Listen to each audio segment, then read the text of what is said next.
land in which Smith Falls is now located has been a site of human activity for over 10,000 years and is rich in Indigenous history. This land is the ancestral and unceded territory of the Algonquin Anishinaabe Nation. We are grateful to the Algonquin ancestors who cared for the land and water in order that we might meet here today. We're also grateful to the Algonquin people for their contribution in the making of the Rideau Canal, which runs through Smith Falls. We are mindful of broken covenants and the need to reconcile with all our relations. Together, may we care for this land and each other, drawing on the strength of our mutual history of nation building through peace and friendship, and being mindful of generations to come. As for motion for approval of the agenda, moved by Jeff, seconded by Lindsay. All in favor? I think it's carried. I want to introduce Sam Davidson. This is Sam's first meeting with us. Sam is joining us from Rideau Community Health Services. And Sam, I'll give you a moment just to introduce yourself and to speak to, I guess, why you're part of our group. Sure, thanks. So yeah, my name is Sam Davidson, and I'm the manager of health promotion at Rideau Community Health Services. I just started a couple of months ago, so still finding my feet. Part of my work is around community development and community organizing, but I also manage our social work team and our community support workers. And certainly a lot of folks are seeking the help of the community support workers around navigating housing issues. So I think it's really important for someone from Rideau Community Health Services to be on this committee and be in touch with what's happening and hopefully contribute to some positive changes. So thanks for having me. And we'll rely on you to, I guess, hold us to account as well to some extent, and to help us understand what you and your team are seeing on the front lines. Okay, as for adoption of minutes from our March 30th meeting, moved by Lindsay, second by Ellie. All in favor? It's carried. Thank you. I'll ask for disclosure of monetary interest. I assume there is none. No. Okay. We have no delegations today. We do have a few priority issues, primarily some follow-ups.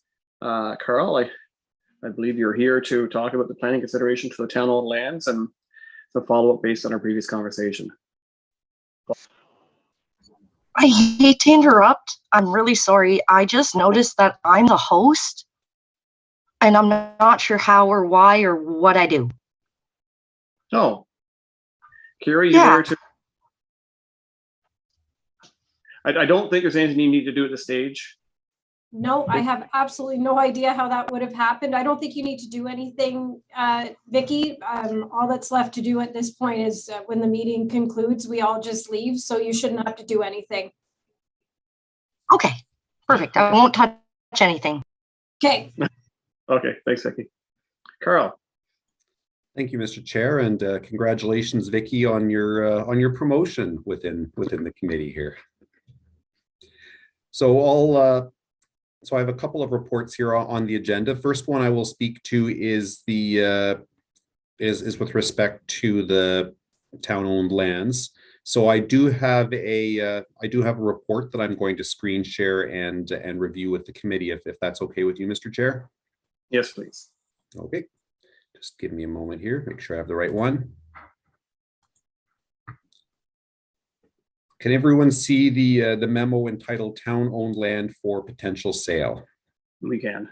Yep. So at the last or at a previous housing committee meeting, the committee looked at two town-owned lands that are potentially available and viable for development. One on Merrick Street and another one on that was connected to a municipal road allowance on Rideau Avenue North. So we've instructed our solicitor to do title searches on both of them, and there was a bit of a title anomaly on the Merrick Street one, and that would certainly require a bit more attention if that's something we wanted to proceed with. Ultimately, it is the Merrick Street property we're looking at is fairly marginal in terms of its developability based on lot size. So we're focusing more right now on the Rideau Avenue lot. So those are the broad dimensions of the property. It's fairly certainly larger the road allowance along with the which is in white, and then the property itself, which is in gray,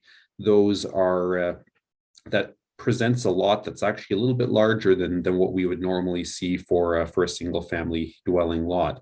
It is about a little over a third of an acre in size, with about 95 feet of frontage on the public road on Rideau Avenue, and then about perhaps 20 feet of frontage or so on at the intersection of Condi and Grosvenor. So the zoning is, as we'd indicated at the last meeting, is residential type 4 that allows single, semi, duplex, and triplex dwellings. The official plan identifies it as suitable for residential development. So the property itself has it is by and large vacant in terms of structures, but the road allowance appears to be used as a sort of an informal track between the two public streets. So it's not maintained by the municipality, but it exists as a sort of a passageway. And the lot itself appears to have be used by the neighbors on Stevens Street. So gardens have been extended there, things have been stored there, and that's something that's probably happened for many years. So the above two pictures are from the frontage along Rideau Avenue North, taken on a very gloomy spring day. The bottom picture is taken, obviously, that's courtesy of our friends at Google, taken on a much nicer day, and that shows the entrance to the narrow road allowance at Grosvenor and Condi Street. So that pathway there connects to Rideau Avenue North. So there's a number of development considerations if we were to look at eventually potentially selling and developing the lot. The good news I have for development is that the property does appear to be serviceable. Our Public Works Department advises that we have 250 millimeter pipes, water and sanitary, that run along Condi and Grosvenor, and they appear to be of a condition. Obviously, it'll need to be confirmed, but they are likely of a condition that's suitable for development. The manhole depth location of manhole depth at 8.5 meters at that location is helpful, as that will actually allow a gravity feed for sanitary. So if somebody were to develop, then they likely wouldn't need a pump station. So that means that the lot appears to be serviceable. Certainly before we can approve development there, a serviceability study would be required, as it would be for any development of that nature. But it appears that development would likely be serviced from that street at the back through a laneway. It would probably be entirely unfeasible to extend services from Stephen up Rideau to connect to the property there. So that being said, if we were to sell the property, the lot there would probably have to be sold along with the road allowance for a larger parcel. There are no storm sewers in the area. That's not unusual for that part of for that area of uptown Smith Falls. And what that means is that if development were to occur, we'd need to work on low impact development techniques, rain gardens, swales, any sort of feature to absorb runoff within on the site and not impact neighboring property owners. So there is industrial zoned land nearby, including two vacant industrial buildings, one on the other side of Rideau Avenue in Montague Township, and then the former 360 Security in just to the north of the property. So those properties are zoned industrial. They're both for sale. We don't know what any future land use of those parcels is going to be, but that may, depending on what that is, that may need to be looked at in future development. We didn't identify any natural hazard features or natural hazards on the site. It's not located in an intake protection zone, so it doesn't have those sorts of complications associated with the development. Another thing certainly that would likely need to be considered if council were considering closing the road allowance and selling or issuing an RFP for these properties is that we do have abutting property owners who do use the lands, likely have for quite some time. So there may be some expectation from those folks that they have the opportunity to purchase that, but those are decisions that would certainly be made by council in due course, whether the municipality accommodates the abutting property owners. The adjacent industrial zone lot, the former 360, also provides a few opportunities, given that it is a large lot. It is for sale. Potentially, I don't know of any plans, but potentially, if it were to be redeveloped or rezoned, there is the potential to consolidate these parcels and wind up with a much larger development piece that may offer some possibilities. So just to speak to the overall highest and best use based on the zoning and what we know of the property, it seems that the highest and best use for these lands are medium density residential development. So the R4 zoning would allow a maximum of 3 units in a triplex form on that property. Based on the future zoning that we're working through the zoning review, or potentially a rezoning to accommodate townhouse development, then there is the potential to accommodate up to maybe 6 or 7 dwelling units on the property as well. So that might be looked at as sort of your reasonable highest density development that will hopefully link in with the neighborhood and protect the integrity of the neighborhood. So depending on the nature of the proposed use, zoning or site plan applications would need to be supported by some technical justification just to confirm the suitability, a servicing brief to essentially ground truth what our public works department believes is the condition of the servicing nearby.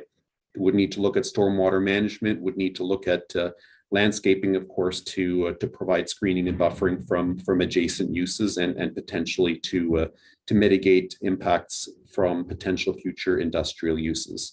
So at this point, the committee had asked staff to have a closer look at this property and provide some planning feedback on potential development considerations to help potentially inform future municipal decisions as to what, if anything, we want to do about the property. So from there, I'll conclude this, and I'll look for any questions that housing committee members may have. Thank you.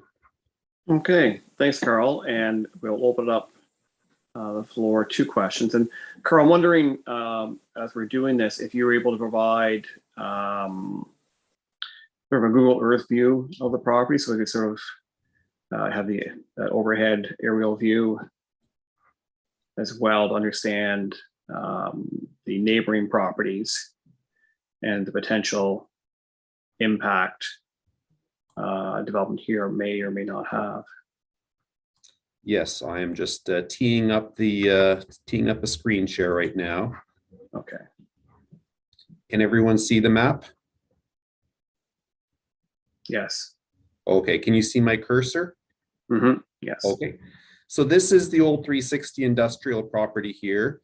This here, the forested patch, is roughly the lot and the road allowance. So the road allowance essentially continues along a line like this, and then this is the adjacent property. These are the homes along Stephen Street with their backyards abutting the town-owned lands. Okay. Don't mind leaving it up for a moment, and then we'll see if there's any questions from the group or comments.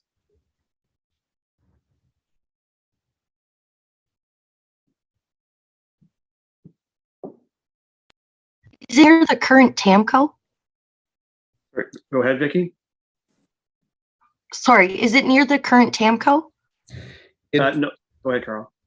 Oh, sorry. It's across from the former TAMCO that was located in this building in Montague Township. They've since relocated somewhat to the south, closer to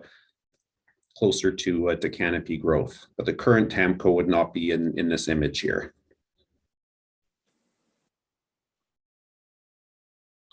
So it is now, as you mentioned, Carl, Rideau Avenue is not serviced, but I assume the former 360 security property would be serviced from McDonald Street, and that building is currently for sale for just under $1 million, or that property, I should say.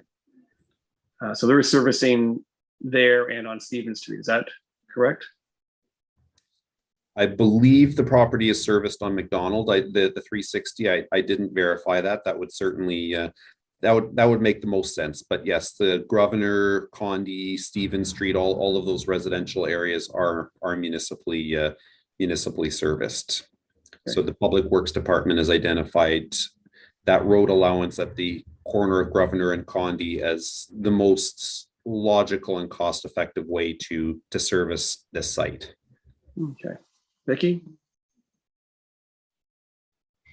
Knowing that the town does not want to become landlords, should we look at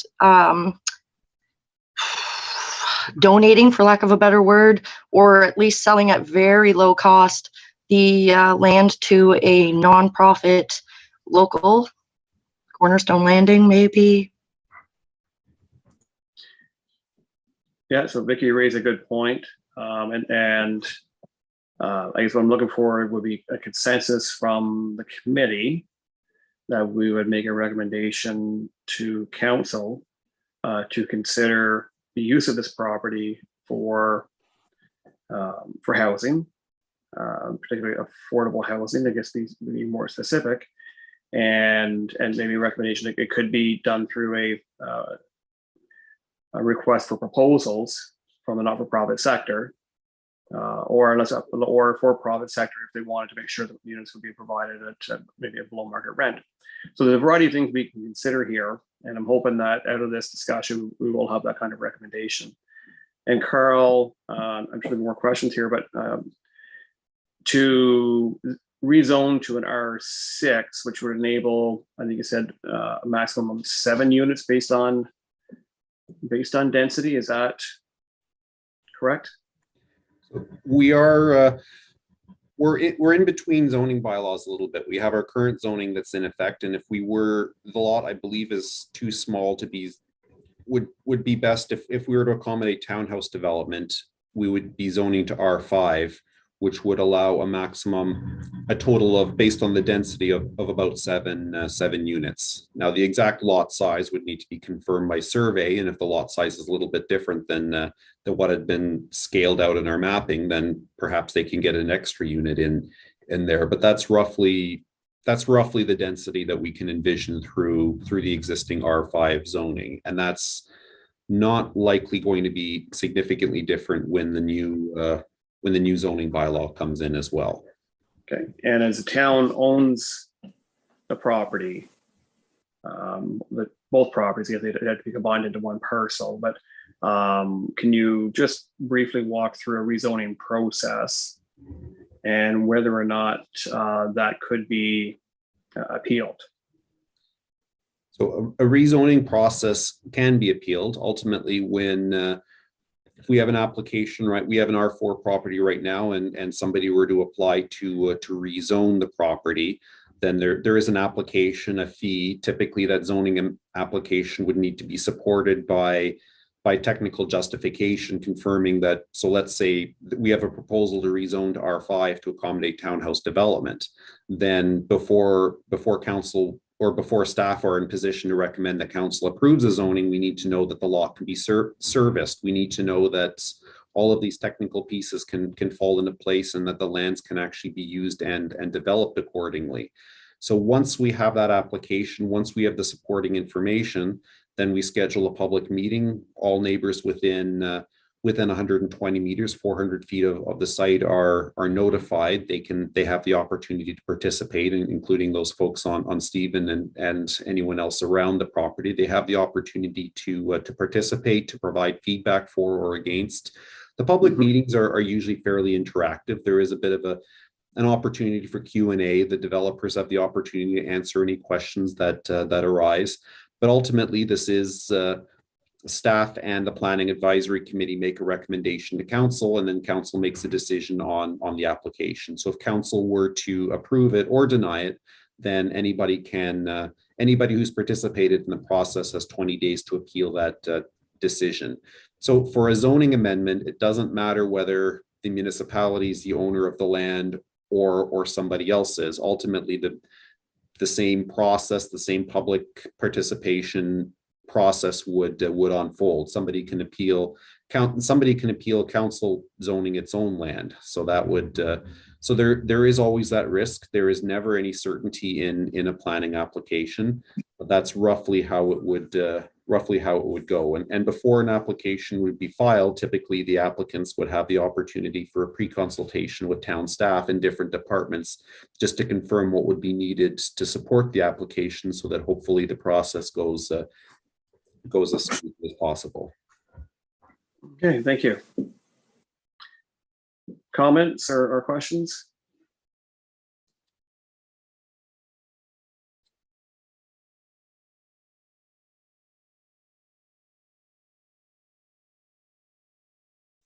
I see lots of thoughtful consideration going on right now. Jeff? Carl, is it possible to zoom out so that I get a better sense of where this is in Smith Falls?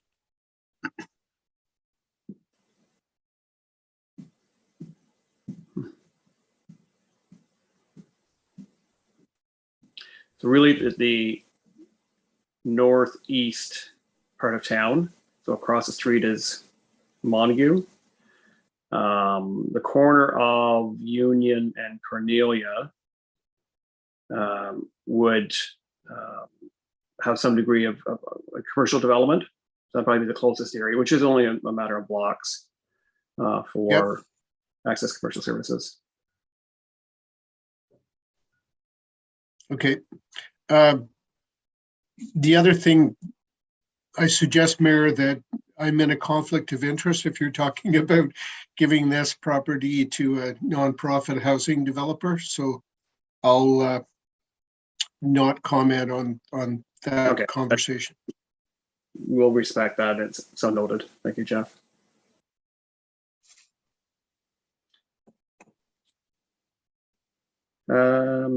Who's there? I saw a hand up there. Nope, last one. When I move across. Vicky?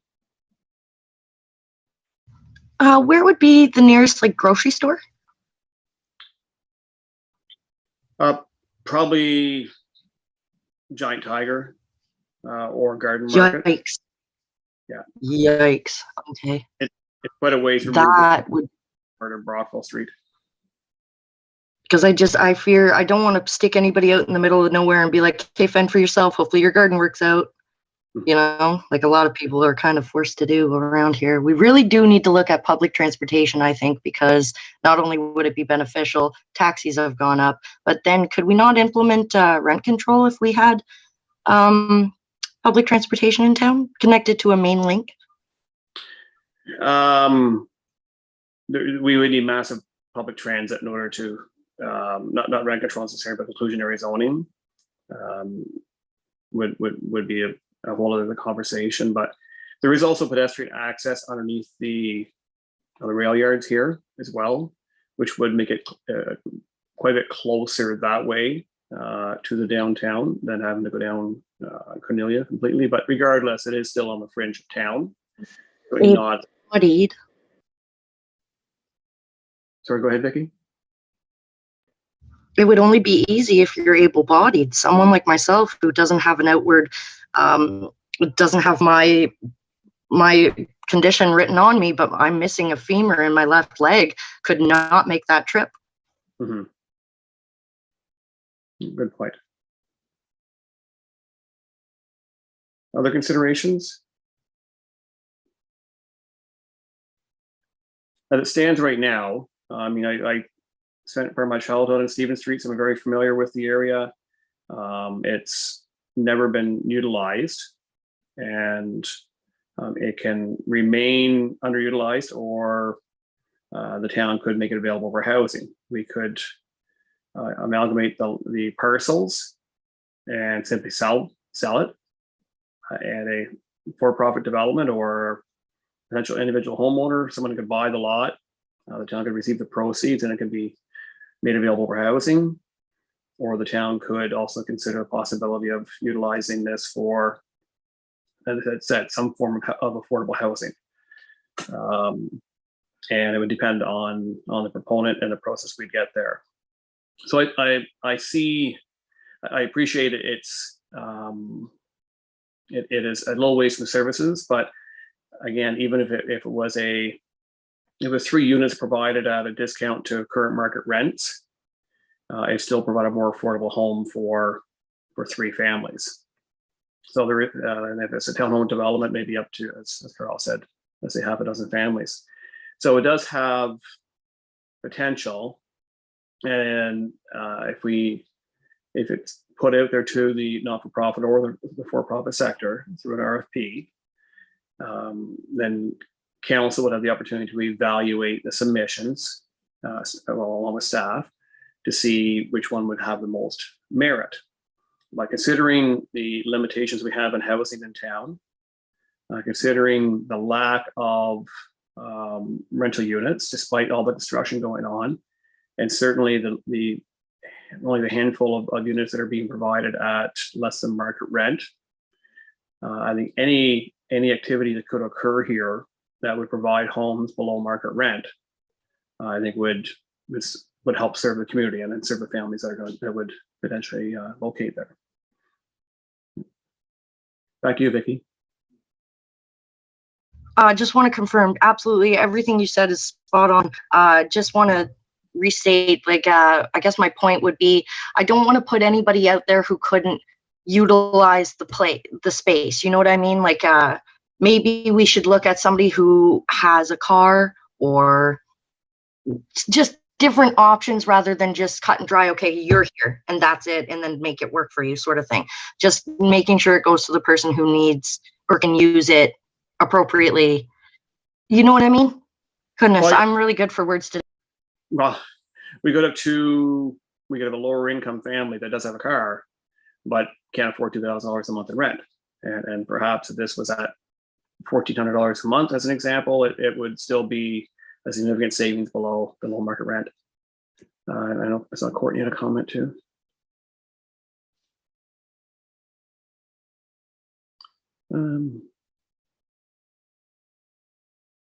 Okay, basically agreeing, yes, with your comments, Vicki.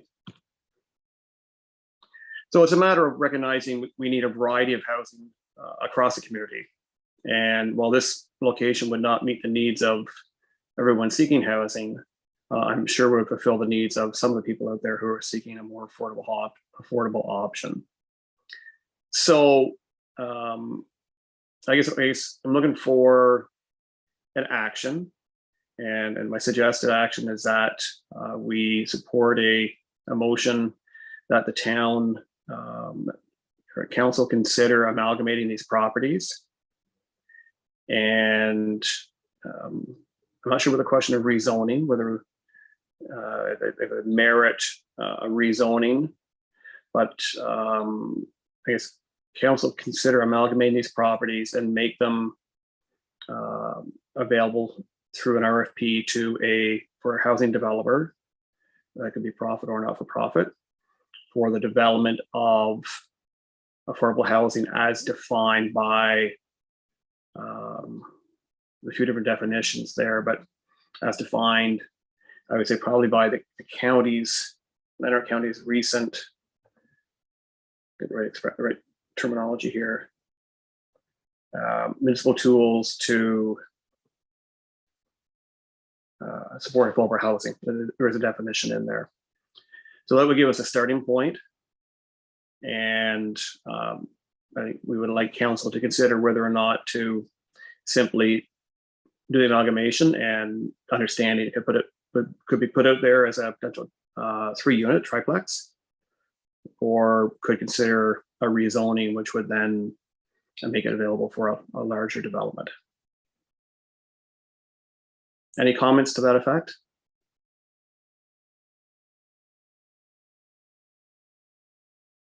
Do we have agreement, or anyone like to move that motion? Vicki, I see Vicki nodding her head yes. Anyone willing to second it? Lindsay and Sam, okay. All in favor? Okay, so we're in agreement. So Carl, Carrie, I hope you've captured that. Okay, thank you. Okay. So moving on in our agenda. Carl, you're back up. Oh, sorry, Jeff. Go ahead. Before we leave this topic, Mayor, is it possible to have a brief discussion about the first property that you alluded to, Carl? And so if it's, is there some way we can leverage money from that property for affordable housing, even if it's not really suitable for much building? Like, what is the plan for that property? Go ahead, Carl. So at this point, we don't know for sure. It's listed in our GIS as owned by the town, but the land registry records indicate that it's owned by somebody else. So I think we need to dig in a little bit more into some of the history and lineage of how that came to be to confirm an ownership, and there may need to be an application or some sort of action taken to confirm that if need be. The property itself, I believe, has 9 meters of frontage roughly, so it's very constrained. It's within its neighborhood, so it may not be our lowest hanging fruit to accommodate residential development, especially in an area where, again, like the others, this property is functionally occupied by neighbors on either side who probably don't even know that is a separate lot potentially owned by the town. Okay, thanks, Carl. I think we can leave that at that for the moment. Thanks. Okay, the More Homes for Everyone plan. I'm not sure if anybody has the opportunity to delve deeply into it. It's a very lengthy document created by the Ontario Ministry of Municipal Affairs and Housing. It carries the premise of developing more affordable housing in the province, but it largely focuses on home ownership and trying to streamline the building and planning process. And so I was, I guess, somewhat underwhelmed with the report myself. And maybe it is more relevant in other areas, to my understanding, and the great work of Carl and his team and our building department team. I think we're very efficient at helping housing applications and development applications move through the planning process. And the suggestion by the province that the municipalities need to improve how we enable these processes to occur may not be as relevant here as they may be elsewhere. But Carl, I'd like to get your feedback on this and see if anyone that's here today wants to have any further discussion on it. Thank you, Mr. Chair. I produced a brief memo that I'm going to screen share in a moment as well that summarizes some of the changes that are applicable to our own operations and the municipal development process. But broadly speaking, Mr. Chair, I agree with you that the overall impacts on this in terms of creating a positive impact on housing supply and affordability in Smith Falls do appear to be fairly limited from what I can tell. So if you'll just give me a moment, I am going to open up the screen share and summarize this legislation that came through very, very quickly. But yes, I think most of the committee is aware that in February the province released a housing task force report with 55 recommendations. In late March, the province introduced Bill 109, which serves to amend several sections of a number of pieces of legislation, and that was approved on April 14th and given royal assent immediately, which is very quick. There was not a lot of time for municipalities to digest and respond to this before the decision essentially has been made. But I'll go through some of the changes to the planning and development review process. So the first one is for site plan control. And as the committee knows, a site plan approval is something that follows zoning. So once the zoning allows a land use and certain development standards such as setbacks, a site plan agreement is a technical process that follows where we sort of negotiate the nitty-gritty details of the development to confirm it's serviceable, confirm the landscaping is in place, confirm design as much as we're able to regulate design, and a number of other pieces to basically implement sections of the official plan that go above and beyond simply land use.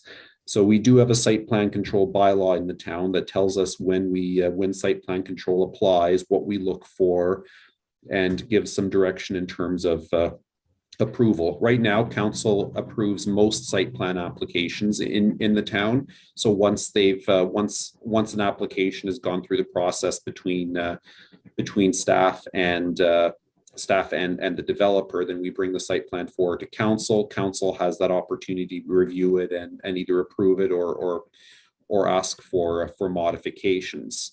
The Planning Advisory Committee reviews site plans before they provide an important piece of feedback as well. So I'll note with respect to a site plan application as well, it's not just a planning exercise. We work very closely with the Public Works Department, especially, and others to make sure that their areas of jurisdiction are implemented. So what Bill 109 proposes to do is remove council from the site plan approval process altogether, and then have that delegated to staff or some other municipal official. So right now in Smith Falls, small site plan applications, so 4 units or less, minor commercial additions, those sorts of things, those have been delegated to staff. Council has made the determination that these are minor enough that the staff approval is that they don't need to see and review each and every one of these. So for instance, site plans for Parkview for the Bellamy Farms townhouses would be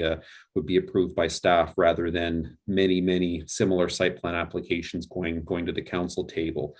So in other municipalities, again, hasn't happened in Smith Falls, but there have been concerns raised in other municipalities that site plans that have gone through the technical process were denied for various reasons, potentially political reasons rather than necessarily the planning or compliance. And of course, if a site plan is denied, it can be appealed, and that gives a range of that adds process and timelines. So that hasn't been an issue. That hasn't been an issue in Smith Falls. So I guess this is, in a way, it's a bit of a solution to a problem that largely doesn't exist here. Of course, it could, but to date, it hasn't.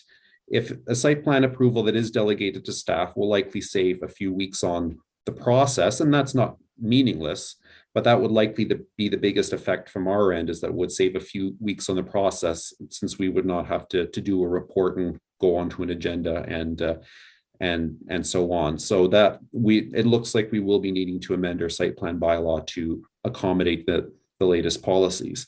Another one, subdivision process.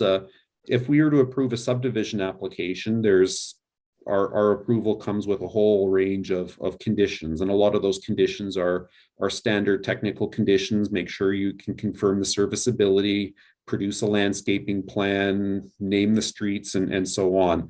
What's proposed, the province has identified that municipalities as a whole have sort of let scope creep happen a little bit in these conditions, and creating a number of conditions of subdivision approval that are not appropriate or are not necessary. So what they're proposing that they do is limit the conditions that we can establish on a subdivision approval. So we don't know at this point what that's going to look like, because they haven't proposed the actual limitations. This legislation just gives them the power to do so. So I can't speak to what the practical impact is going to be. We have a couple of draft approval conditions right now. I don't know if any of those conditions would be yanked away for future subdivisions, but that's what they are proposing to do. One of the more interesting pieces of Bill 109 is a proposal to refund planning applications if decisions are not made within certain periods of time. The overall financial implications in Smith Falls probably will not be huge, since planning application fees are not very large, currently $2,000 for a zoning application. That's a drop in the bucket compared to the overall costs of actually undertaking the development. It is certainly a symbolic gesture. Obviously, planning application fees are much larger typically in larger municipalities, but it is interesting as well, because in a lot of cases there's a variety of reasons why some applications take longer than others, and oftentimes it is not directly within the control of the municipality. Sometimes it's provincial agencies that are ministry approvals that are needed on something that hold up an approval. So and oftentimes too, it's not unusual where we have situations where developers and the municipality agree to sort of defer a decision or defer taking something to council so that things can get worked on and addressed, so that everyone has a package that's happier to go to get approved. So it's not really clear how the practical impact of that and how that's all going to unfold in the future. And again, this is all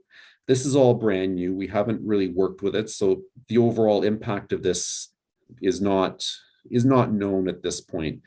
A community infrastructure and housing accelerator is another planning tool similar to a minister's zoning order, where the municipality can ask the province to essentially order approval of a zoning change to accommodate a variety of developments. But the process also requires the municipality to still undertake consultation and certain things. My understanding is if an environmental impact study or serviceability study or some of these technical things were required, they still will be required.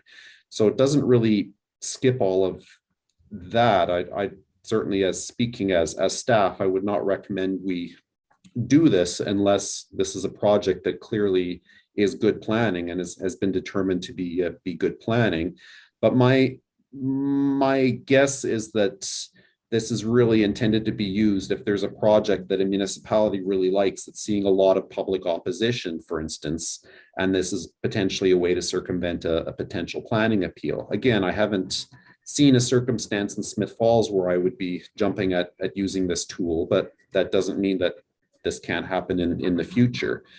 There's a number of other administrative changes that are being proposed here that probably will not have a lot of significant practical impact on Smith Falls, but there's a few things that were included in the Housing Task Force report, as well as advocated by housing advocates as real robust planning or development tools to support housing supply, and some of those included looking at single detached exclusionary zoning for single family residential development only, and various other things that weren't included. My guess is this is the first legislation with several others to follow, I guess, as the years unfold, that aim to address each of these. But from what I can tell anyway, there are some interesting tools in here, a few that were potentially are going to cause a little bit of confusion in the process, and potentially even introduce additional red tape, unintended red tape as well from our end as well. But in time, of course, we will the overall practical impacts of these legislative changes will unfold. But as the mayor had indicated, there's nothing really in here that jumps out to me as something that's going to have a huge positive impact on the creation of affordable units within the town of Smith Falls. Thank you. Thanks, Carl. Any thoughts or questions or comments?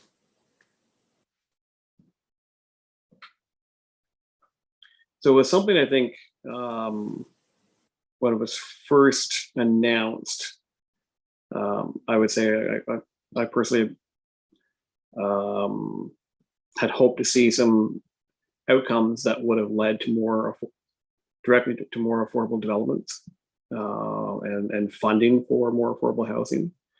And of course, it wasn't really included in that ultimate report. The Association of Municipalities of Ontario also provide a little bit of pushback based on some of the same premises. So anyway, it's probably something that will give Carl maybe made a little bit of a relief, but maybe a few headaches as well in navigating through the changes. But in the end, I don't think it has, unfortunately, an awful lot of relevance to what we're doing here.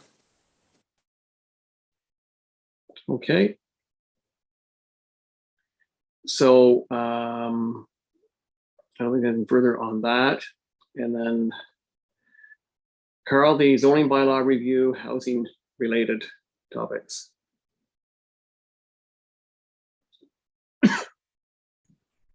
Thank you. So I will. I have one final report to screen share and summarize that will have hopefully more of a practical impact on the town of Smith Falls and creating housing supply. So if you'll just bear with me one final moment, I will screen share one final document.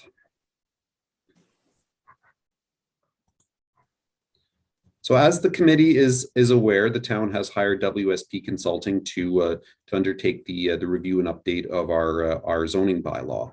And one of the key tasks that our consultants have been asked to do is implement the recommendations from the housing task force report. Set of the 17 recommendations contained there, many of which are directly attributable to zoning. So you've already completed one of the recommendations, and that is accommodating additional residential units, so your accessory apartments, your coach houses, those additional rental opportunities within our residential neighborhoods. So that's done, and there's a handful of additional changes that are being proposed through the zoning review, and I'm just going to be summarizing those with the committee. So we have had the statutory open house in March, and that's where the bylaw, or a draft of the bylaw, was presented to the public and to the Planning Advisory Committee.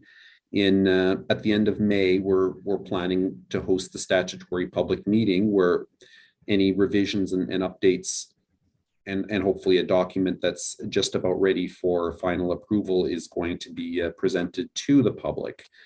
So I will jump through some of well, there's many changes proposed to the zoning bylaw. We're looking at restructuring a lot of the commercial zoning category, but this memo here focuses on the changes that are attributable to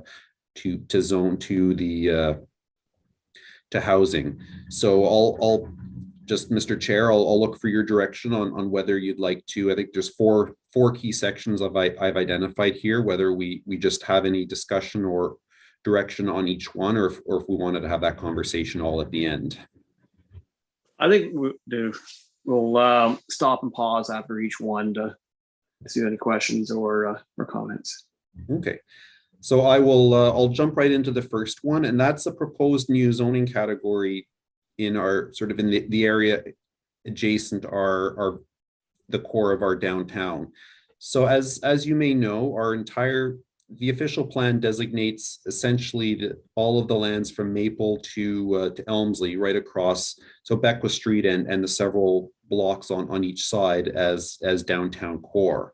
And the downtown core has what we call C1 zoning, general commercial. It requires ground floor commercial development and allows either residential or commercial uses on upper levels. So that's how we have the pattern that we see in a lot of our downtown, where we have stores or restaurants on the bottom and apartments above.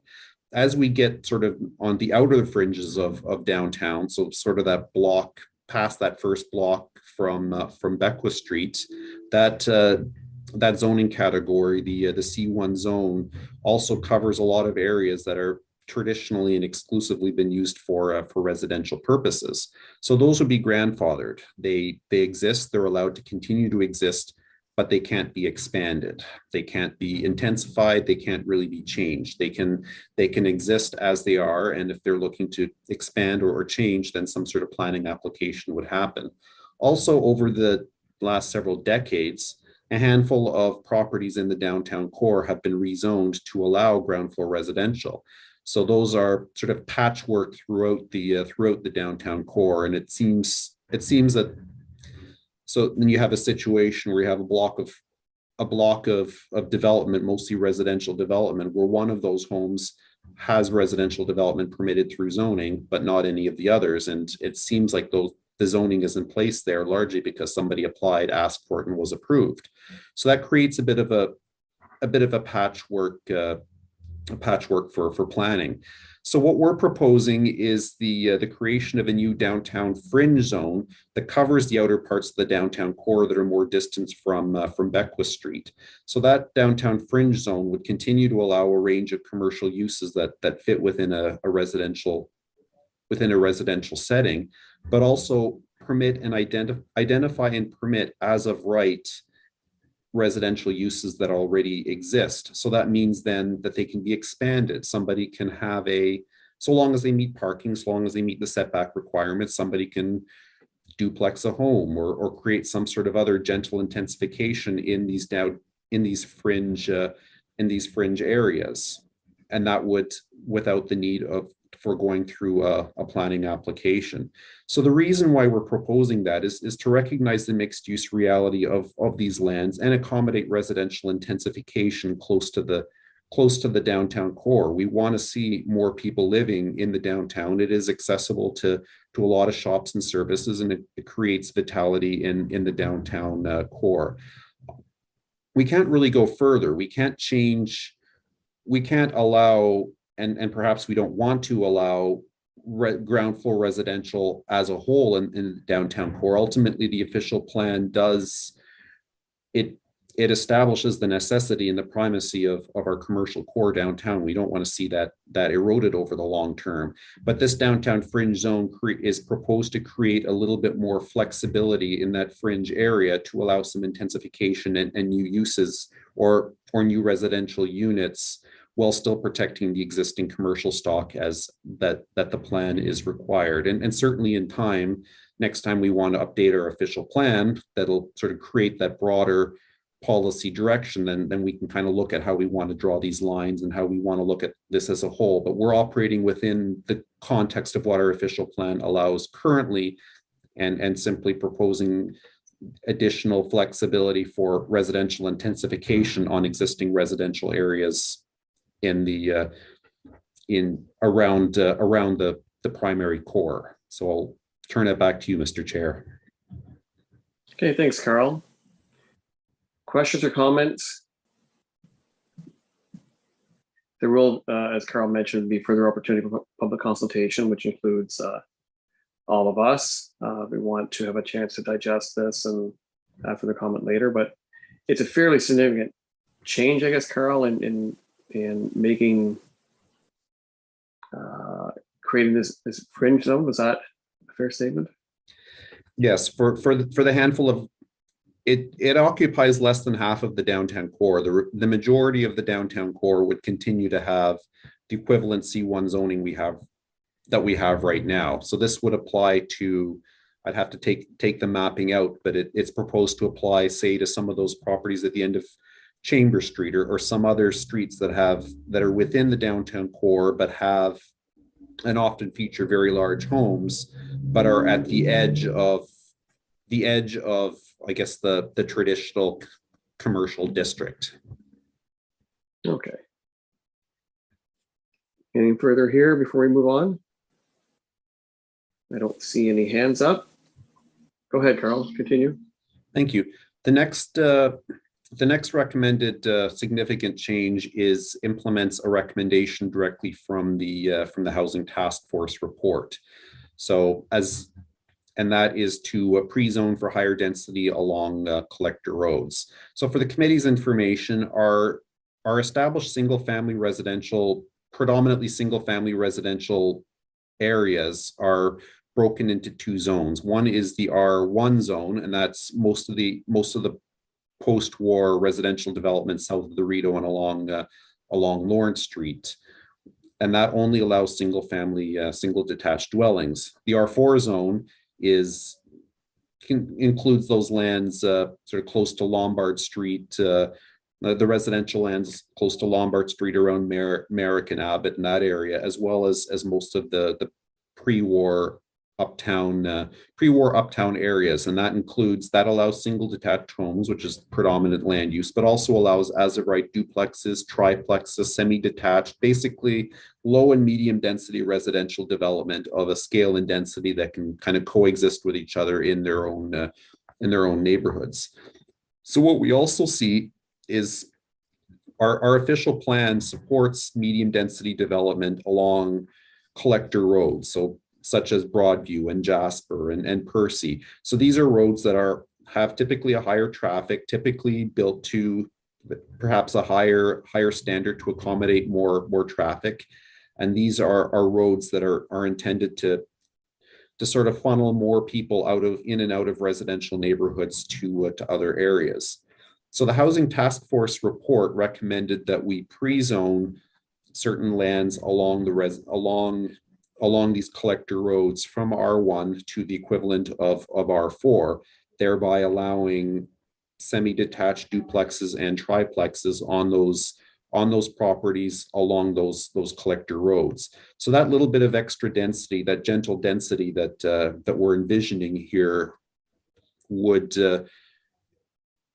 ultimately have less of an impact on the surrounding low density residential zone that are serviced by local streets, and allow sort of that conversion or potentially allow a little bit more density as of right, so that somebody would not need to apply for a zoning change. So for instance, not a couple of years ago, we had an application for a zoning amendment on Brockville Street. I think it was at the corner of Brockville and Elm, where they wanted to create a third unit within a building and then occupy an old garage, convert that to an additional unit.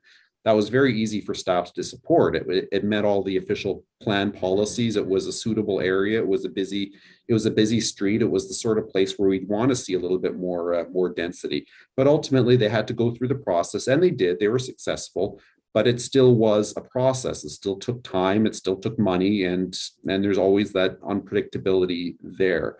So what our consultants are proposing is to pre-zone these lands along the collector streets to a new, basically the equivalent of the R4 zone, just to allow a little bit of flexibility for these folks who may wish to subdivide or create a little bit more, create additional units on their properties. So I'll look for any feedback or discussion from the committee on that. Okay, comments or questions? And Carl, is this something that is maybe already fairly common practice, potentially in larger municipalities for higher density along? Yes. Yes, Mr. Chair, the city of Ottawa is going through a similar exercise. They're looking at density that's certainly larger than what we're looking at. They're looking at 4 stories along collector roads, which is higher than where we are. But that is, it certainly is, it is becoming a best practice from what I can tell. And Joanne, before we go to you with a question, so on that follow-up, the recommendation here is to allow semi-detached duplex and triplex, but not higher density.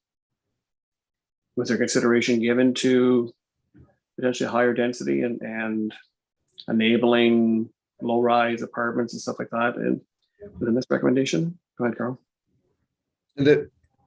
We felt that as of right, allowing the duplexes, semis, duplexes, triplexes as of right gives that range of flexibility as easy as possible. When we're looking at higher density development, we're probably looking at lot consolidation. We're probably looking at larger lots and a form and masking of development that's a little bit more, certainly a little bit more noticeable within the community. So those proposals could still happen, but we're not recommending that they be accommodated as of right, because that still is something that is of a scale that's large enough that, in our opinion anyway, our recommendation is that those should still be considered through a zoning change, and council can make that decision on a case-by-case basis as to whether that larger density zoning is appropriate. So for instance, that property on Brockville Street, on Beckwith Street heading out to the Hammer and Nails development on Beckwith Street heading out north. That's a 3-story, 16-unit building. But in that case, that did go through council. It was a large enough development that in our view warranted that additional level of review, feedback, and public participation. Okay, perfect. Thank you. Joanne? Oh, I was just wondering if that's where you're looking at, if somebody wanted to do, you know, those little tiny homes in their backyard, like if they had the acreage or the space, is that where this would apply, like this pre-zoning, like when they would be applying? Go ahead, Carol. So the additional residential unit policy that was adopted last year actually would allow a coach house in any residential backyard, so long as it met a number of criteria such as setbacks and so on. But it would only be accessory to a single house or a house with an accessory apartment within the house. So those based on provincial requirements, we're obligated to allow those in any residential neighborhood. So this policy would, if approved, would apply to the main dwelling. So now the policy as our additional residential unit policy would not allow a triplex, for instance, on a lot like that. So this, if approved, would. So it applies to accommodate additional residential units sort of on a larger scale and in the main dwelling. Okay, thank you. Additional questions or comments here? Let's see any. Carry on, Carl.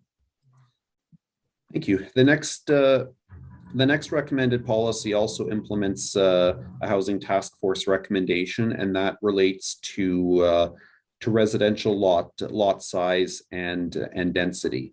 So right now, our one zone requires almost 5,000 square feet as a minimum lot size for a new residence. The R4 zone allows development that's slightly smaller.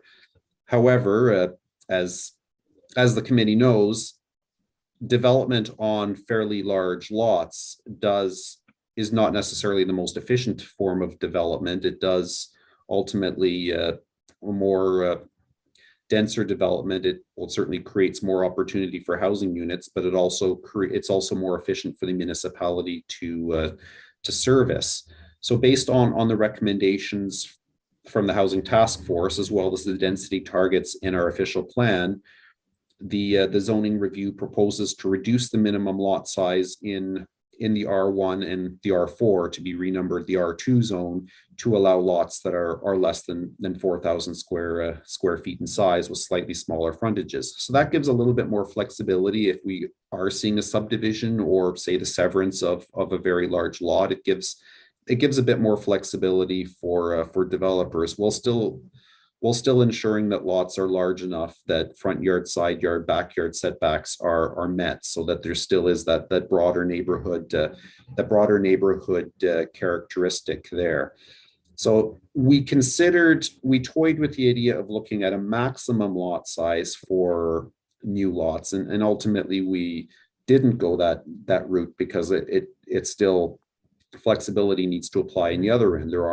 There's lands that are funny shaped, and I think our official plan gives us that direction that we do not want to allow large lot single residential development. So the OP would not support a subdivision or severance that created very large lots, as an example. But at least in allowing smaller lots, it gives us that opportunity for density. And I'll use as an example a couple of situations where the Planning Advisory Committee was looking at severances in established residential neighborhoods, and we had folks who had very large lots by urban standards, 8,000 or 9,000 square foot single family lots. The house is on one side of the lot. They had a very large yard, and then a severance there would appear to make sense. They can demonstrate a a reasonable building envelope, but dividing the lot exactly in two resulted in a lot size of, say, 4,000 square feet, or something that's a little bit smaller than what zoning requires, but still large enough in an urban serviced area to create a viable and useful lot. So then a minor variance or some other subsequent planning application would be required. So ultimately, what we're trying to do here is accommodate slightly smaller lot sizes to make those sorts of infill severances and intensification more feasible as of right, so that somebody has those opportunities while still ensuring that the lots are large enough to be viably developed. Super. Comments or questions here? Vicky? Will this result in smaller developments? Like smaller, like is this reducing the minimum square footage for a unit? Go ahead, Carl. Vicky, I'm just checking the zoning bylaw to see how that, refreshing the zoning bylaw to verify that. Okay. I'm going to stop sharing for a second, and just bear with me a moment.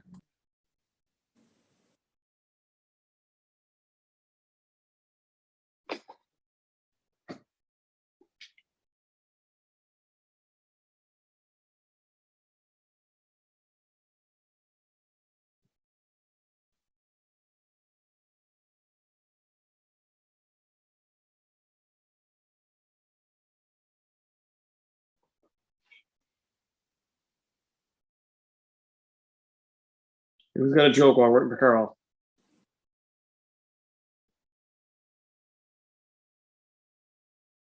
Floor's yours, Vicky.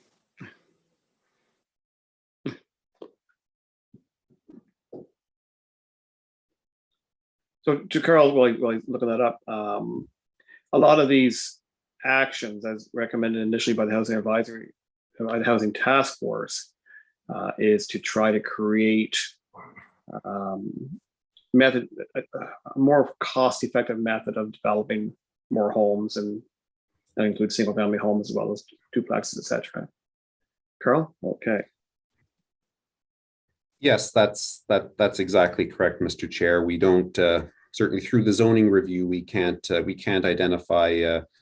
We're only focusing on land use. We can't focus on tenure if a home is rented or bought or affordability. But ultimately, we're trying to make it easier to accommodate, especially gentle densification, so that the red tape and the process is simplified if somebody were to create a few additional units in an area that can easily sustain it with a minimum impact on the community.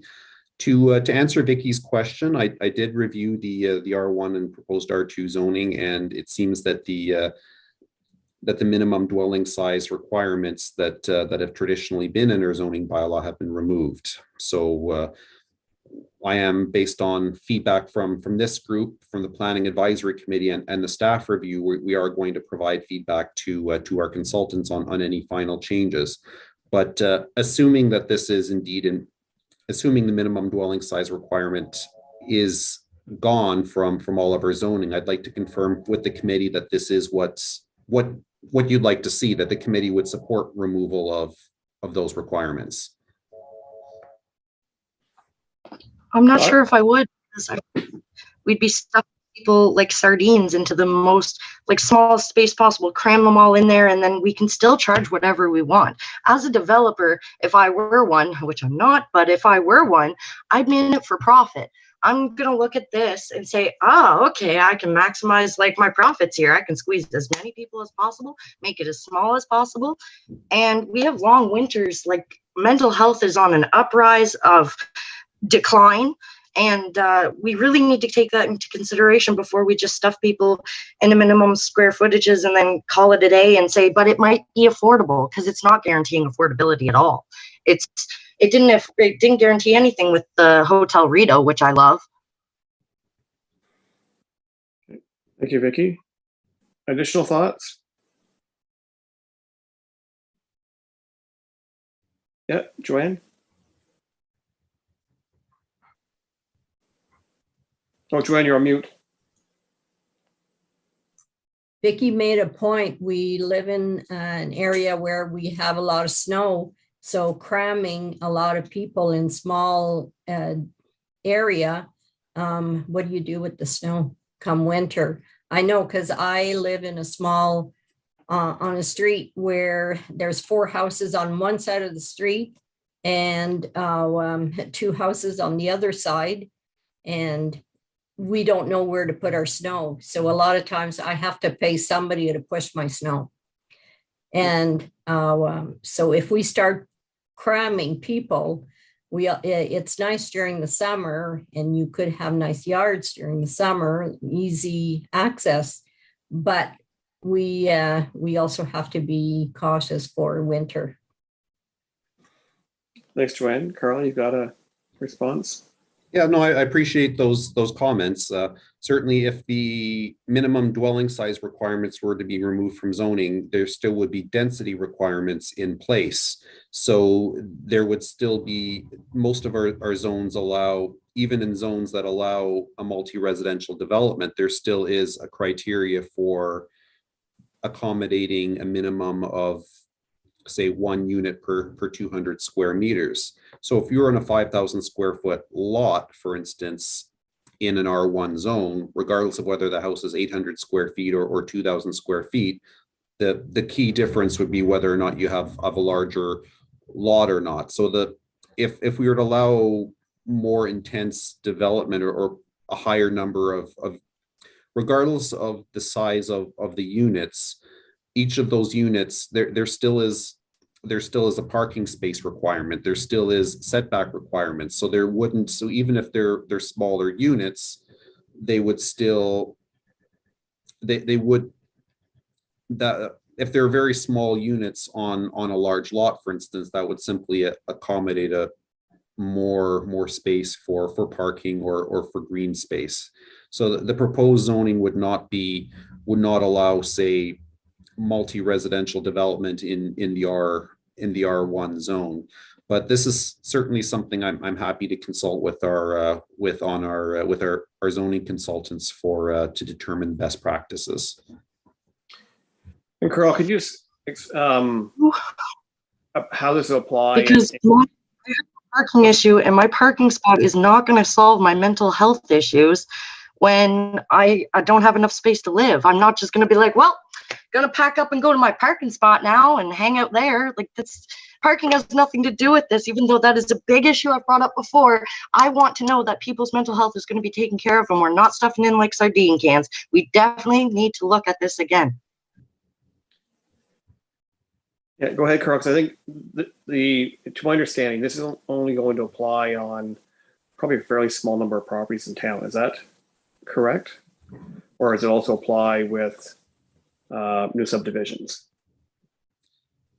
So the lot sizes, the proposed lot sizes would be reduced on a number of, in not all of our zones, but most of our zones, we would be allowing smaller lot sizes.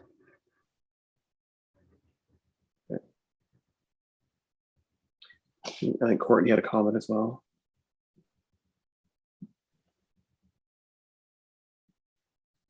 Okay, there's some concerns over the potential impact of having a smaller lot, and Carl, maybe I don't know if you have any experience with other municipalities, like how does just something there as an R2 with 12 meters of frontage and 360 square meters, is that consistent or inconsistent with what we would see in other communities? And what we don't see on, in the Bellamy Farm development. So I've seen on single family homes, say in Barhaven or some of these rapidly developing subdivisions in the outskirts of Ottawa, we're seeing single family homes on lots that are even smaller, with smaller frontages. And I think the challenge that we see there in those communities is you get the density, but you don't have a lot of the advantages of the density, such as you don't have commercial areas that are within walking distance. I think most subdivisions have parks close by, but you have we're seeing the proposal here is certainly not going as far as what we see in some of the larger urban areas. And ultimately, when it comes time to, if we have an application to create smaller lots, the lots still would not be supported by our public works department, for instance, if there's nowhere to put snow. And I understand that some of the roads, say in the city of Ottawa, everything is even a little narrower than what we have here, and the road allowances are very tight. Areas that are very, very difficult to park in, for instance, even if you're trying to park on the street, especially in the winter, it's hard to do in some of those areas. And this isn't proposing to go as far, but I'd be happy to consult with our consultants who have had experience writing zoning bylaws in a variety of urban areas to sort of confirm what their thoughts are on in terms of operations, especially in our climate. Thanks, Carl. And I think it's also a matter of us trying to envision, as an example, 360 square meters. And like that's 10 meters by 36 meters. We're talking 33 feet by over 100 foot lot, I guess, right, overall. And how would that compare with, let's say, some townhome development we're seeing in Bellamy Farm? I assume this would be larger than what we would see for so there'd still be some yard space with this. It wouldn't, and there's still a requirement for the amount of density, so the footprint a house can take on a lot, correct? And the need for green space. You able to comment on that, Carl?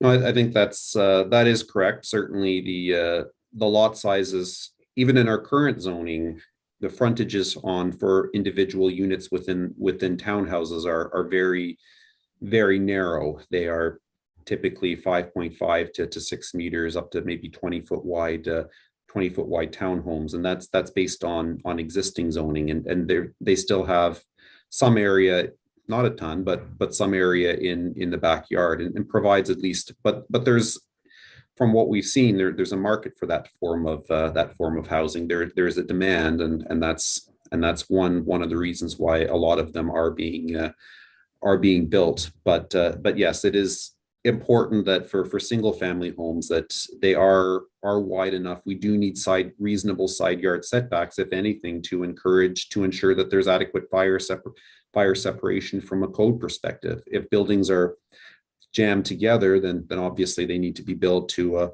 the party wall needs to be built to a certain fire separation standard. But if they're going to be detached, then at a minimum, we'd be looking at 1.2 meters on each side to make it easier to fire rate the walls and look at openings from a fire code perspective. So long as we're dealing with singles, we are going to be looking at minimum 1.2 meter side yard setbacks on each side. So that would be about 6 or 7 feet in between the buildings. Not a lot, but certainly not nothing either. So yeah, so the minimum frontage of 12 meters would still be, say, and I mean, I've lived in Barrhaven in 30 years ago in a lot which would be probably the size of the single family home on it. I suppose probably. So I think the biggest change, I think for us, I don't think we're getting to a size where we would be very like tiny, I guess, for lack of a better expression. This is probably more consistent with what we're seeing in some other areas. And it's simply the reality that in our current zoning bylaw, we still have provisions for what would be fairly large lots. And so I think it's a matter of, I guess, perception as to how this would actually apply in practice. Vicki? I'm just curious. I keep hearing Bellamy Farms being brought up. Where is this subdivision, and is it rentals? Carl, I'll let you go ahead.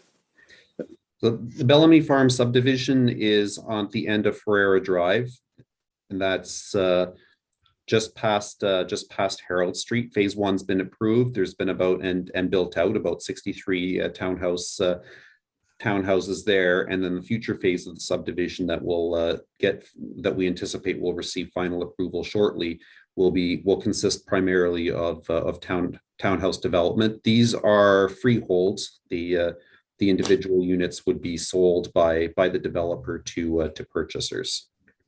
The per few homes development. In other words, it's up to the purchaser to determine whether or not the space will meet the requirements and if they want to put their money into that.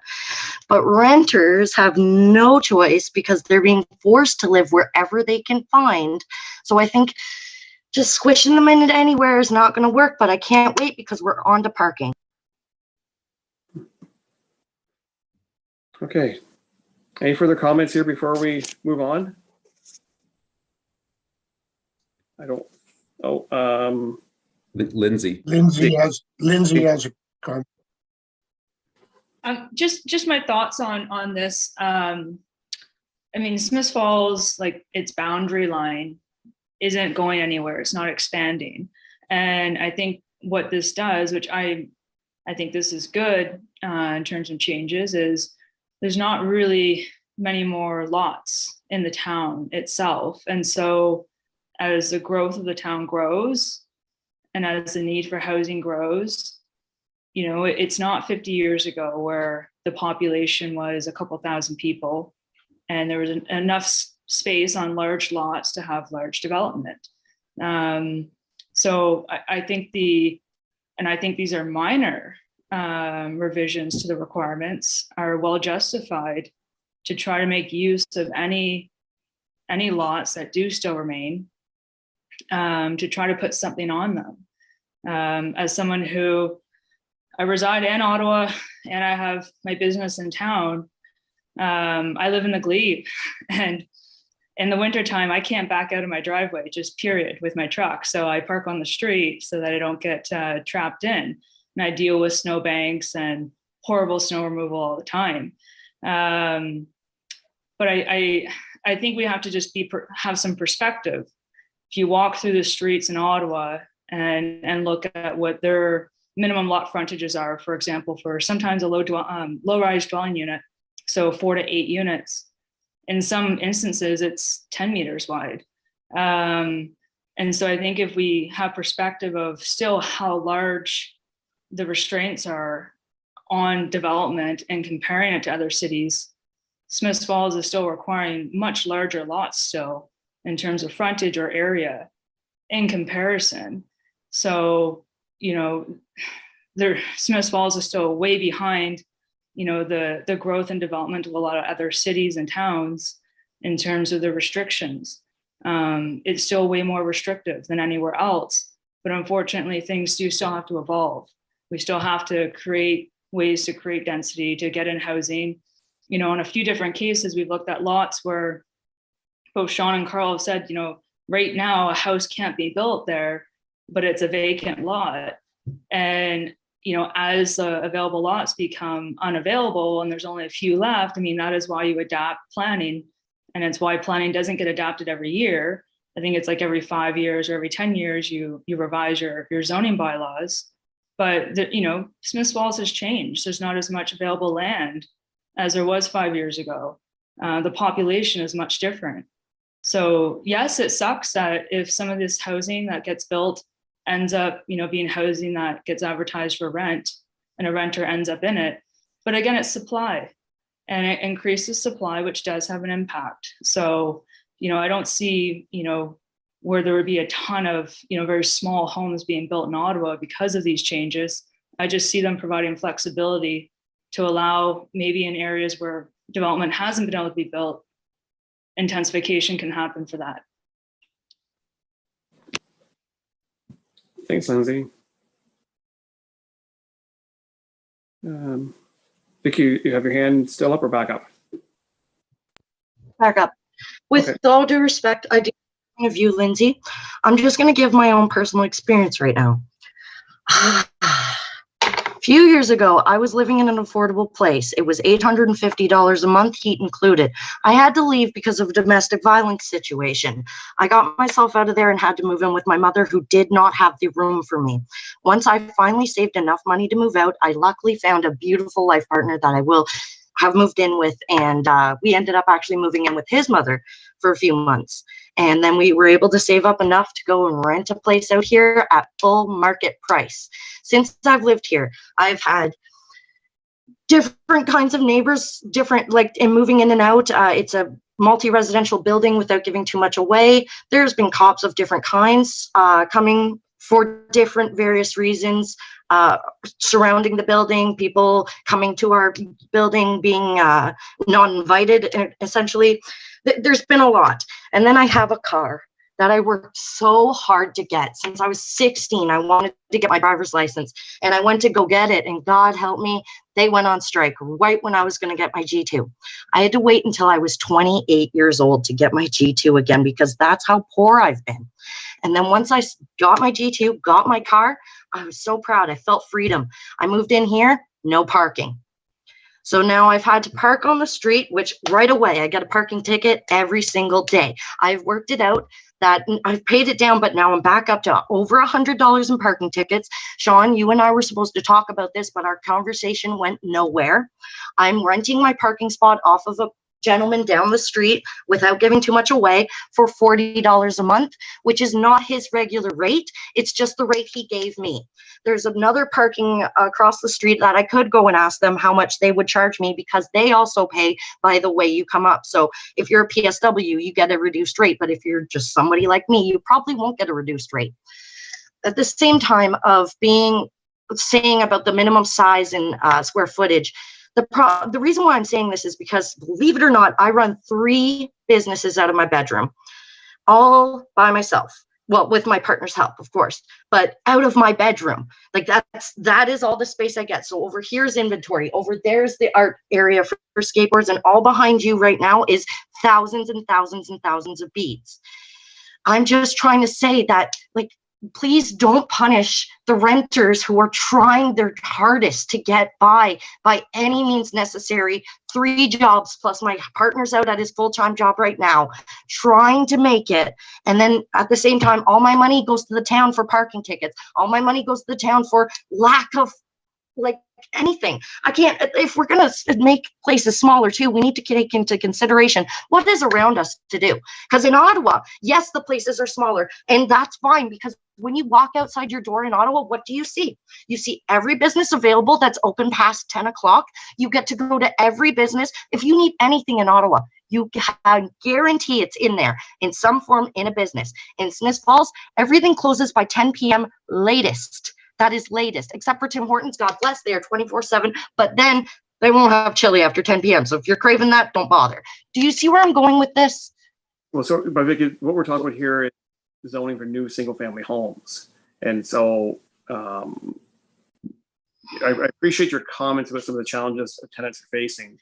But the change here is focused primarily on what would end up being single units on single lots. And even though they would be smaller than what is available, what is possible today without some significant amendments and hoops and cost for a developer or builder to jump through. So I say I will, from this standpoint, I appreciate your comments, but I think that the zoning requirements here are different than. Let's just move on to parking then, no problem, because I think Carl had said that this policy doesn't really affect too much of the town. So I don't know why we're focusing so much on things that don't do anything for the town. This is where I'm getting so frustrated. We meet every 2 weeks just to go, hey, we need housing. Yep, we need housing. Meet next week. Meet next week. Okay. And again, this is one of the, Carl is following through on one of the recommendations of the task force, and it is one method of trying to develop more affordable housing in town. It's one small step. Okay. Carl, you finished with this? Yes, I think Lindsay had a comment. Okay, go ahead, Lindsay. Yeah, I've just wanted to just highlight again, I just think even though when we deal with R1 and R2 zoning, which generally doesn't, people who build in those zones aren't building purposefully built affordable housing units. Again, the more that someone can move into home ownership, they leave a rental situation, it does create a bit more supply. And, you know, Vicky, I just sympathize with everything you're saying. And I don't disagree with any of it. I just think like R1 and R2 are very different kind of discussion points that do have an impact on housing and therefore are applicable to this committee, because again, it's creating more housing that gets maybe someone else into ownership and creates supply. And so even though minor maybe towards us addressing affordability issues, and it still is part of the chain. Well, the impact we're experiencing is largely a result of two things primarily: growing population, growing demand for homes in our town, and decades of extremely low, not just new home construction for ownership. I mean, for about 20 years, there's about 10 homes a year built. And over a 20-year period, about 35 new rental units in town up until about 2016. So we have more than 10 times that amount either under construction, recently built, or about to be built. So there's going to be a big increase in supply, which has to have some positive impact. But it's really decades of very low levels of development, which have created a crisis. And unfortunately, it's a crisis that there's no single solution for and no quick answer. And I think we're all here because we're committed to trying to ensure that we can lead to long-term sustainable solutions. And there are potentially short-term fixes. And I think some of that may be discussed at the next meeting when we have the county present. We've had discussions on purple housing benefit, which could hopefully make a difference for people. But that is a discussion at upcoming meetings. Okay. We have some correspondence items on our agenda. Did anybody have any desire to pull any of these out for action? Everyone's had a chance to review them.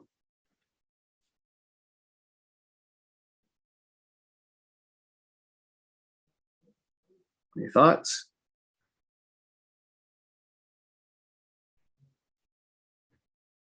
No? Okay. Oh, Carl, go ahead. I apologize. I did have one final section on the zoning review regarding residential parking requirements. Oh, yes. Yes. Yeah, go ahead, Carl. Sorry about that. So our final, the final significant change, again, it results, or perhaps not that significant a change, but it's another recommendation from the Housing Task Force report that recommended that the parking space requirements for multi-residential developments be reduced. So currently, single family homes, most kinds of residential development in the town require 1.0 parking spaces per unit, and for apartments and downtown commercial, that's 1.25 parking spaces per unit. So if somebody is proposing 3 units, they'd need 4 parking spaces. So that has been identified by certainly within the development community and through presentations in Belleville and elsewhere as a bit of a barrier to creating units, especially in the downtown core. So the recommendation is to look at requiring 1.0 parking space per unit. It's not going to stop anybody from putting in more parking if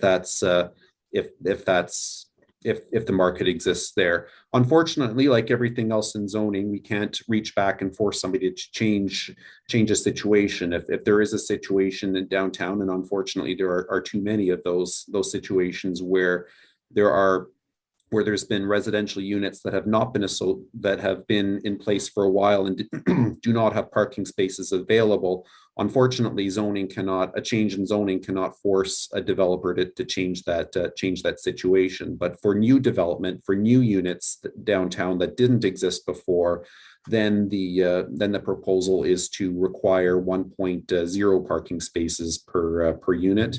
Again, that's not going to prevent somebody from creating more if that's what the market holds, but the intent is to reduce the amount of sort of unused hardened surfaces within the community.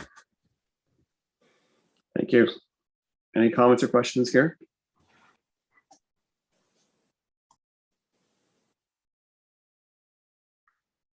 Jeff?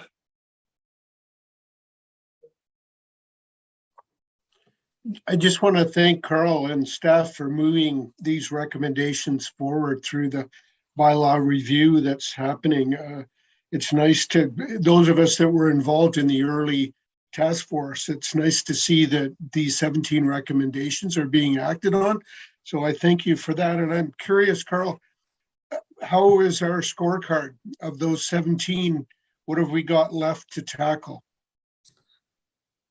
Excellent question, Jeff. I don't have an answer off the tip of my tongue. When the zoning is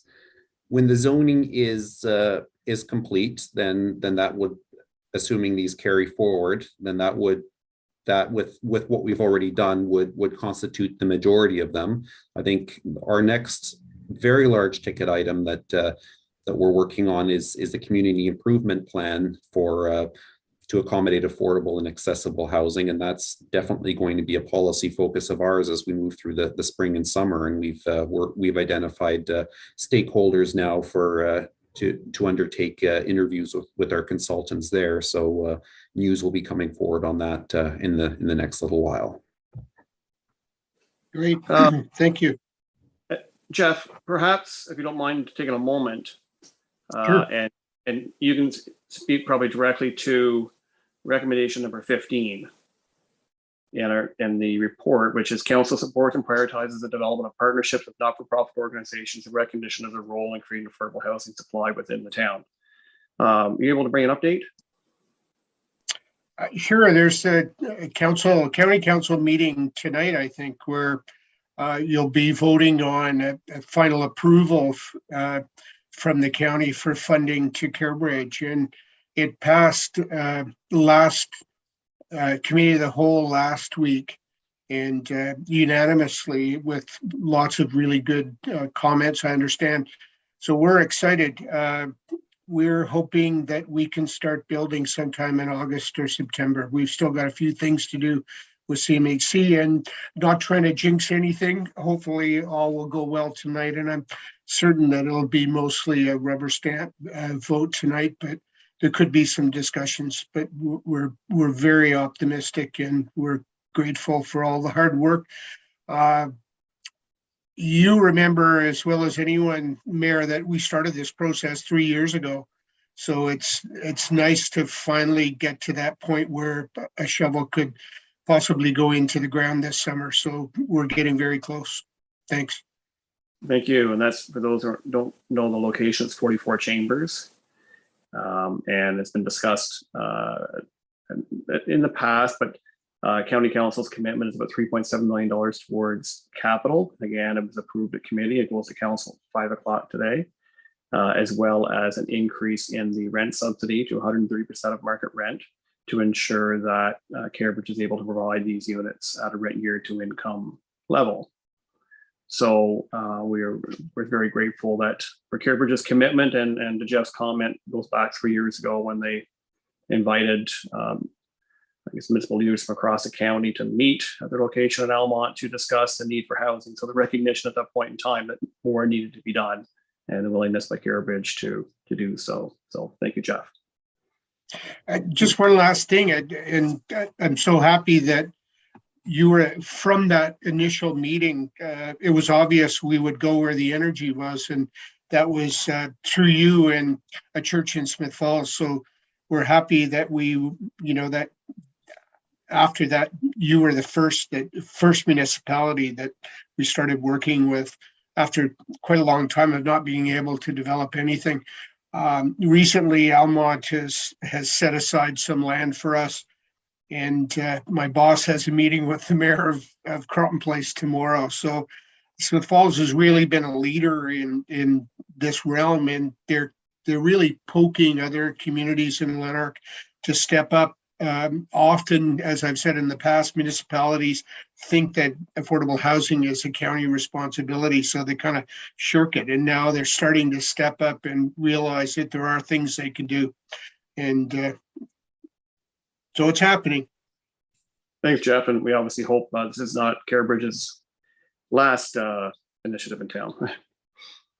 Okay. Oh, Vicky, you have your hand up? Yeah, about the parking. Obviously, I don't like it. I'm a renter. I represent the renters. Every renter has come to me with their problems being parking, other than obviously unaffordability or lack of being able to find a house. Since we've met back when this was originally the Housing Task Force, I had lived on Russell Street and I was having complaints that the people in my building were being ticketed frequently, being towed frequently because of snow removal, etc. They were asking me to keep an eye on their cars just in case somebody came by. It was that bad. And then I moved here, got my own car, and I've received over $100 in parking tickets myself. I pay for parking. It sucks when I can't walk down the block to my parking spot because of my disability. I get punished for it by the town. On top of, if I'm plan on having my child's birthday party here, I cannot, because if any of my family want to come, where will they park?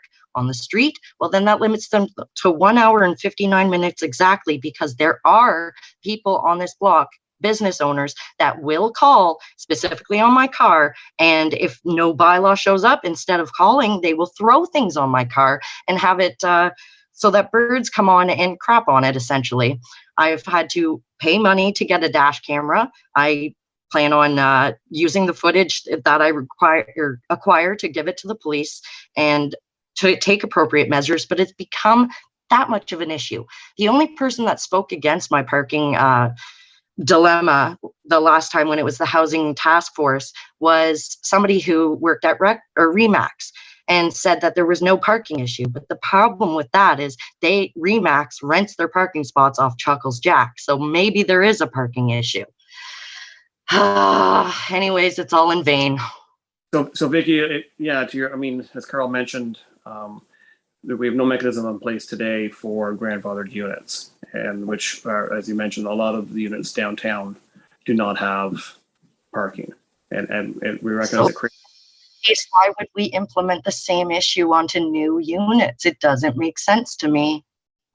Well, yeah, I appreciate your comments, but it does ensure that every unit would have a dedicated parking spot. But no. But not beyond the unit itself, right? So we're limiting their spaces, and we're going to make sure that their parking spot, which was going to be our safe haven, is now going to be just limited to one. Like, forgive me, but oh. Well, and I say there are times where it's appropriate, and I know with the Cambridge development, Cambridge did seek relief on the parking to one parking space per 28 units. There's 28 parking spaces on site.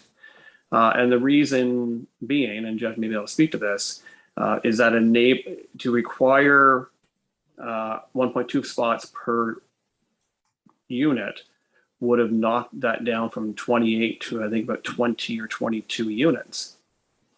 So by holding by holding a developer to a higher parking requirement, it was limiting the number of people who could get a rent geared to income unit. So I understand there's the challenges of not having sufficient parking, but there's also having 1.25 spaces creates barriers to finding affordable housing for people or developing affordable housing. I totally where you're coming from. Appreciate it. I did not mention Cambridge once. I did mention the renters, which is who's going to be affected. Thank you. Okay, so Carl, thank you for this. I don't have any further comments or questions regarding parking. I don't see any hands up. Oh, or do I? Jeff? Just quickly, we did a survey of our existing public housing projects and looked at the number of occupants, the number of units, and the number of parking spaces required. And we found that one would work just perfectly based on our existing history of being in public housing. Okay, thank you. Okay, the last item on the agenda were of course, oh, Carl, go ahead. Sorry, just one final administrative note. Any if the committee would like to provide comments or look for additional information on any of the proposed policies or needs help finding the document for review as well, please reach out to me, and any feedback, especially within the next week, would allow us to compile that for our consultants. So certainly that's I welcome any feedback. I welcome any emails from committee members to provide to sort of guide the next steps. Thank you. Okay. So Carl, to that effect, you mind I don't think these reports were distributed prior to the meeting. If you don't mind circulating them subsequent to the meeting, so everyone has a chance to review them again. Okay. Carrie, we have a next meeting date, I believe.